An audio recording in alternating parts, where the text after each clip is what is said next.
Hello, my name is Libby Kyles, and I am the Executive Director of YTL Training Programs, that is Youth Transformed for Life. I'm a native of Asheville, and I have been a teacher for the past 16 years. I currently teach fifth grade at Isaac Dixon Elementary School, and I have taught third grade and began my teaching career as a middle school teacher in Lincolnton, North Carolina. The pictures that you see in the background are pictures from the past 2 summers with our Grace for Teens program. And I have those pictures displayed because I want to give you a sense of some of the things that we want to do with our participants in the after school program. So the community that we serve, again, is in Asheville, North Carolina. We service a community primarily with participants from housing developments, also participants who live in areas on the outskirts of Asheville because they can't afford to live within the city. We also service participants who have academics, social, or emotional needs. We do not discriminate. We serve all ethnicities, and we are seeking to diversify the people that we serve and looking to partner with other organizations to begin to serve also other communities of color, like the Latino population in Asheville. We have partnered with several different organizations. We partner with Clayworks, and they allow our participants to come to the River Arts District and learn how to throw on a potter's wheel and how to sculpt and how to make clay pots and things of that nature. We partner with Heart of the Cross, and you can see some of these pictures now where our participants completed service learning projects with Heart of the Cross.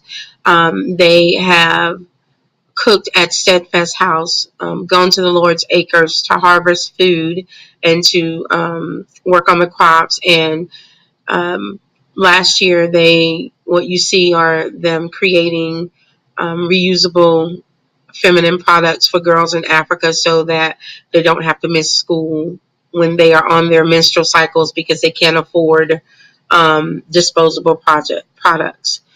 We have also partnered with Asheville Writers in School, and they afford us the wonderful artists like Jonathan Santos, who worked this summer with our youth on changing the world by changing me, learning how to love yourself and recognizing your own worth. And we have also partnered with Next and Organic Synergy, who also worked with Santos in creating a recording of our participants this summer, thinking about who they are, what they're going to be in the future, and how they see themselves. So we have many different collaborative partnerships. For our after-school initiative, our primary partner will be the Women's Wellbeing Development Foundation, which has had a presence in Hillcrest for the past 5 years. We hope that through this partnership, we will be able to duplicate our after-school program in other housing developments. Issues impacting the community we serve. We are dealing with lots of participants who are living in poverty and in trauma. And so we really intend to, and they have some academic needs that are exacerbated by institutional racism because there's a lack of advocacy for them. And we intend to stand in the gap for those students through our after school program and by building a bridge between the school system and the home and being a conduit for information for both agencies, not both agencies, but for the school system and for parents. We also intend to work on building resiliency for our participants because as an educator, one of the things that I note is that our participants go to school and people expect them to be quote unquote normal when a lot of them live lives that are affected by trauma. And so I'm going to use my hand as an example. So this is an example of our normal brain. When our brain is normal, this is our frontal cortex, and this is where all the good thinking happens. And what happens with our kids who live in trauma is that there's this little thing, the amygdala. That's what my thumb is going to represent. And that's like a fire alarm. And whenever things are not normal and something is wrong and there's this fight or flight thing, this little alarm goes off, and what happens is the brain goes offline, and we call that flipping your lid. And so when the brain goes offline, you can see my fingers are now up, so it's not looking like a normal brain like this, and it hampers our students' ability to think clearly and to make good decisions. And so what we intend to do is teach them how to readjust the lid so that their brains are behaving normally and they can think and make critical decisions in a calm and effective manner and not be seen as aggressive or dangerous or oppositionally defiant. And so what we want to do for our participants is renorm them and help them become resilient and be able to give them the tools that they need to advocate for themselves at school, at home, and within their communities. We also want to be able to give them a cultural background, give them some of the history of people of color in Asheville so that they can take some pride in who they are and where they come from. People like Isaac Dixon, who started or helped to start the public education system within Asheville, and who owned property in Asheville, and who created different services for people of color because other people or other businesses refuse to service them.